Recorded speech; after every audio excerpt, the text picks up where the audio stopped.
Learning अड्डा for you. आज है 10 अगस्त 2020 और मैं 10 अगस्त 2020 से करंट अफेयर के टॉप 10 इंपॉर्टेंट क्वेश्चन के साथ साथ उनके फैक्ट को भी बताऊंगी, तो आप पूरे वीडियो को ध्यान से देखिएगा। चलिए शुरू करते हैं। क्वेश्चन नंबर 1, बहुपक्षीय अभ्यास कवकज किस देश में आयोजित किया जाएगा? Which country holds the multilateral Kavkaz exercise? हमारे ऑप्शन है रूस, दक्षिण कोरिया, मंगोलिया, पोलैंड। रूस बहुपक्षीय अभ्यास कवकज आयोजित करता है। उसने भारत को रूस के अस्त्राखाना में आयोजित होने वाली बहुपक्षीय सैन्य रशियन कवकज 2020 रणनीतिक कमांड पोस्ट अभ्यास में हिस्सा लेने के लिए आमंत्रित किया है। भारतीय दल के 150 सैन्य कर्मी शामिल होंगे, जिसमें नौसेना और वायुसेना से भी कुछ कर्मी शामिल होंगे। कवकज 2020 को काककस 2020 के नाम से भी जाना जाता है। इस तरह इस प्रश्न का सही जवाब है ऑप्शन ए, रूस। क्वेश्चन नंबर 2, किस संगठन ने अवैध वन जीव व्यापार में स्पॉटेड भारत में तेंदुए के अवैध शिकार एवं अवैध व्यापार पर एक नजर रिपोर्ट जारी की है? Which organization has released the report Spotted in Illegal Wildlife Trade, a peek into ongoing poaching and illegal trade of leopards in India? हमारे ऑप्शन है green peas, Sierra club, traffic, प्राकृतिक संरक्षण। रिपोर्ट को traffic द्वारा जारी किया गया है, जो वन्यजीव व्यापार निगरानी नेटवर्क, प्राकृतिक और WWF के संरक्षण के लिए अंतर्राष्ट्रीय संघ की एक सहयोगी पहल है। रिपोर्ट में कहा गया है कि अवैध शिकार की सबसे अधिक संख्या महाराष्ट्र और उत्तराखंड से है। भारत में तेंदुए की अंतिम औपचारिक जनगणना 2014 में की गई थी, जिसके अनुसार तेंदुओं की आबादी 12,000 से 14,000 के बीच थी।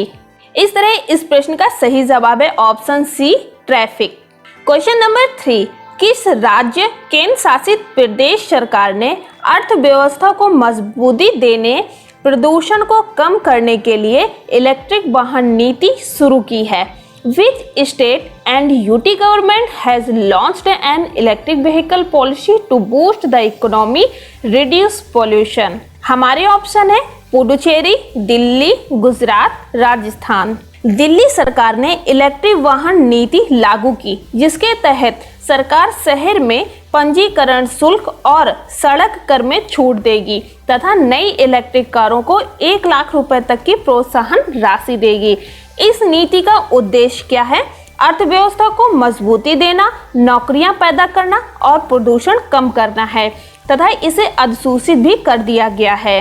केंद्र सरकार की फेम इंडिया फेज 2 योजना के तहत केंद्र शासित प्रदेश कुछ प्रोत्साहन भी प्रदान करता है। आइए जानते हैं क्या है फेम इंडिया फेज 2 योजना। प्रधानमंत्री नरेंद्र मोदी की अध्यक्षता में केंद्रीय मंत्रिमंडल ने 28 फरवरी 2019 को देश में इलेक्ट्रिक वाहनों के विनिर्माण और उनके तेजी से इस्तेमाल को बढ़ावा देने के लिए फेम इंडिया योजना के दूसरे चरण को मंजूरी दे दी थी। कुल 10,000 करोड़ रुपए की परिव्यय वाली यह योजना 1 अप्रैल 2019 से 3 वर्षों के लिए शुरू की गई थी। यह योजना मसौदा फेम इंडिया 1 का विस्तृत संस्करण है। फेम इंडिया 1 योजना 1 अप्रैल 2015 को लागू की गई थी। फेम इंडिया फेज 2 के क्या क्या उद्देश्य हैं? इलेक्ट्रिक और हाइब्रिड वाहनों को बढ़ावा देना, बिजली से चलने वाली सांस्कृतिक परिवहन सेवाओं पर जोर देना, इलेक्ट्रिक बसों के लिए प्रोत्साहन राशि मॉडल अपनाना, राजमार्गों पर 25 किलोमीटर के अंतराल दोनों तरफ चार्जिंग स्टेशन बनाना। इस तरह इस प्रश्न का सही जवाब है option B, Delhi. Question number 4, किस भारतीय संगठन को फूड विजन 2050 पुरस्कार के लिए चुना गया है? Which Indian organisation has been selected for the food vision 2050 prize? हमारे ऑप्शन है Swaniti, Makkam, Azad foundation, Nandi foundation. Rockefeller foundation ने फूड सिस्टम विजन 2050 पुरस्कार के लिए दुनिया में शीर्ष 10 विजनरियों में से एक के रूप में नंदी फाउंडेशन का चयन किया है। नंदी फाउंडेशन हैदराबाद में स्थित है और एक गैर लाभकारी संगठन है। फूड विजन सिस्टम पुरस्कार संयुक्त राज्य के रॉकफेलर फाउंडेशन द्वारा लॉन्च किया गया था। कब लॉन्च किया गया था? 2019 में लॉन्च किया गया था और सेकेंड मूव्स और ओपन आईडीओ के सहयोग से लॉन्च किया गया था। इस तरह इस प्रश्न का सही जवाब है option D, Nandi foundation. Question number 5, रॉ a history of India's covert operation पुस्तक का लेखन किसने किया है? Who has authored the book रॉ a history of India's cover operations? हमारे ऑप्शन है Yatish Yadav, Mohanlal Bhaskar, Mihir Bose, B K Sharma. A history of India's covert operation पुस्तक का लेखन पत्रकार यतीश यादव द्वारा किया गया है। पुस्तक गुप्त संचालन के कामकाज के बारे में जानकारी प्रदान करती है। पुस्तक भारतीय जासूसों के नेटवर्क का पहला व्यापक विवरण प्रदान करती है और कैसे खुफिया जानकारी इकट्ठा की जाती है और कैसे ये खुफिया रिपोर्ट भारतीय हितों को आगे बढ़ाने में मदद करती है आदि के बारे में विवरण प्रदान करती है। इस तरह इस प्रश्न का सही जवाब है ऑप्शन ए, Yatish Yadav. Question number 6, amazing Ayodhya पुस्तक के लेखक कौन हैं? Who has the author the book amazing Ayodhya? हमारे ऑप्शन है नीना राय, अमिताभ घोष, किरण देसाई, कविता केन। नीना राय ने अमेजिंग अयोध्या पुस्तक लिखी है। ये पुस्तक अयोध्या शहर के बारे में प्रामाणिक जानकारी प्रदान करती है जो प्राचीन हिंदुओं के समय और जीवन और राम और सीता के श्रद्धेय आंकड़ों को समझने में मदद करती है। इस पुस्तक को ब्लूम्सबरी द्वारा प्रकाशित किया गया है। पुस्तक में दुनिया की अन्य सभ्यताओं के साथ प्राचीन सभ्यता की तुलना भी की गई है। ये पुस्तक नवंबर 2020 में जारी की जाएगी।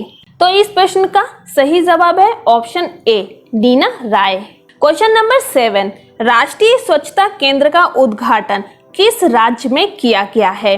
राष्ट्रीय स्वच्छता केंद्र has been inaugurated in which state? हमारे ऑप्शन है नई दिल्ली, गोवा, महाराष्ट्र, पुदुचेरी। नई दिल्ली के राजघाट स्थित गांधी स्मृति और दर्शन समिति में राष्ट्रीय स्वच्छता केंद्र का उद्घाटन किया गया है। केंद्र स्वच्छ भारत मिशन पर एक परस्पर संवादात्मक अनुभव केंद्र है। यह केंद्र महात्मा गांधी को श्रद्धांजलि है और महात्मा गांधी के चंपारण सत्याग्रह की शताब्दी समारोह के अवसर पर 10 अप्रैल 2017 को घोषित किया गया था। तो इस तरह इस प्रश्न का सही जवाब है ऑप्शन ए, नई दिल्ली। क्वेश्चन नंबर 8, विश्व के स्वदेशी लोगों अंतरराष्ट्रीय दिवस 2020 का विषय क्या है? What is the theme of International Day of the World's Indigenous People 2020? हमारे ऑप्शन है इंडिजीनियस लैंग्वेज, कोविड-19 and indigenous peoples resilience, indigenous peoples right to education. विश्व के स्वदेशी लोगों का अंतर्राष्ट्रीय दिवस 2020 का विषय कोविड-19 एंड इंडिजीनियस पीपल रिसाइलेंस है। यह दिन आदिवासी लोगों के प्रति समर्थन दिखाने और आदिवासी लोगों के आर्थिक विकास और राजनीतिक भागीदारी को बढ़ावा देने के लिए मनाया जाता है। दुनिया की स्वदेशी आबादी के अधिकारों के प्रति जागरूकता बढ़ाने के लिए प्रतिवर्ष 9 अगस्त को अंतर्राष्ट्रीय दिवस मनाया जाता है।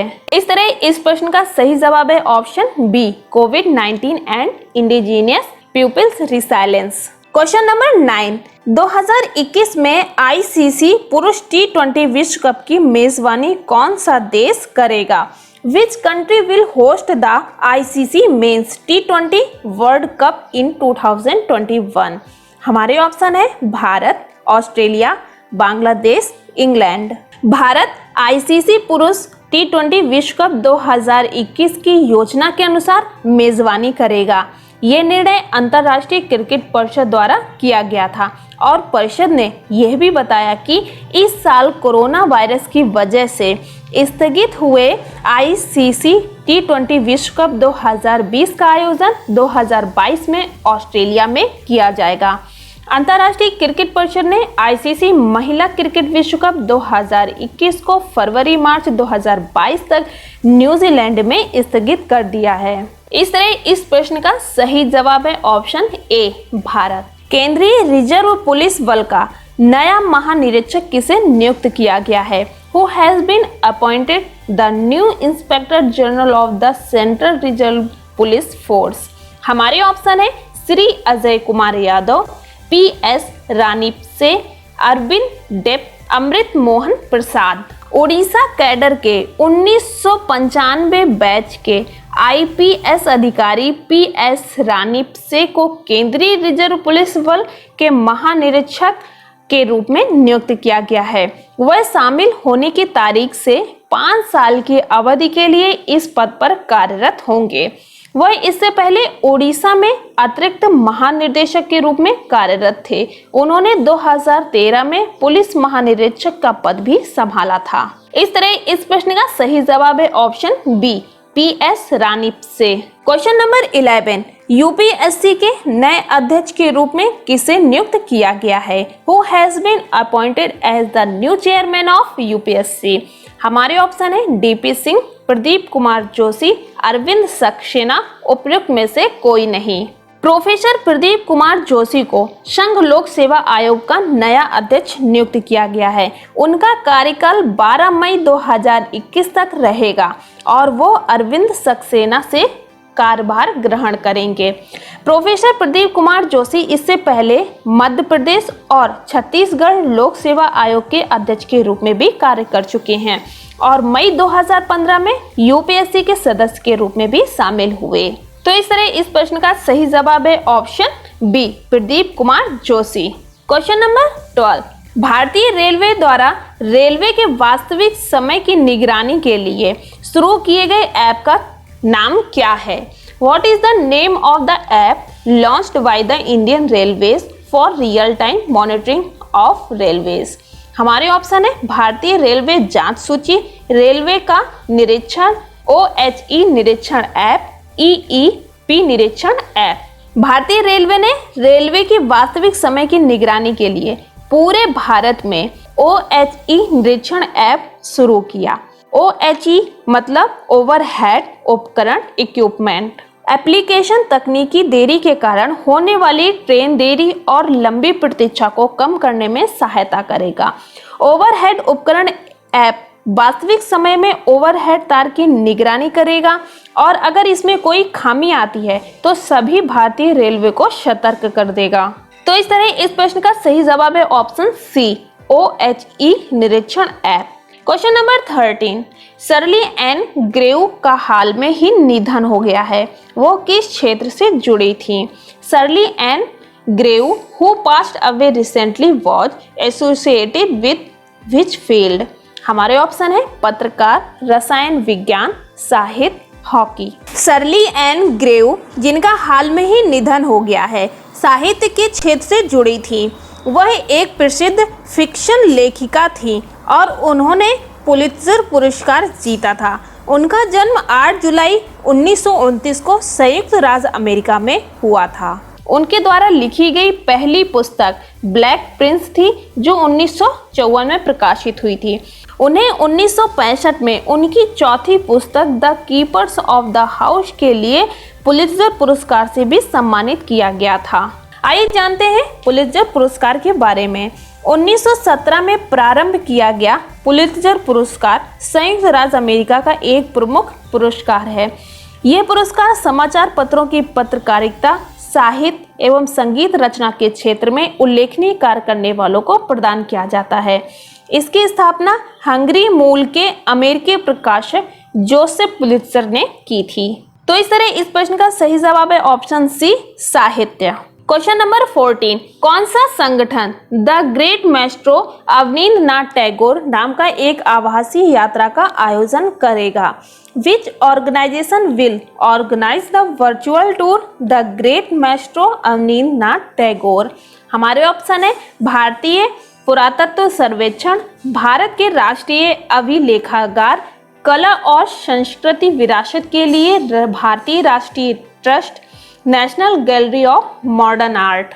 National gallery of modern art Abanindranath Tagore की 150वीं जयंती के उपलक्ष्य में the great maestro Abanindranath Tagore नाम का एक आभासी यात्रा का आयोजन करेगा।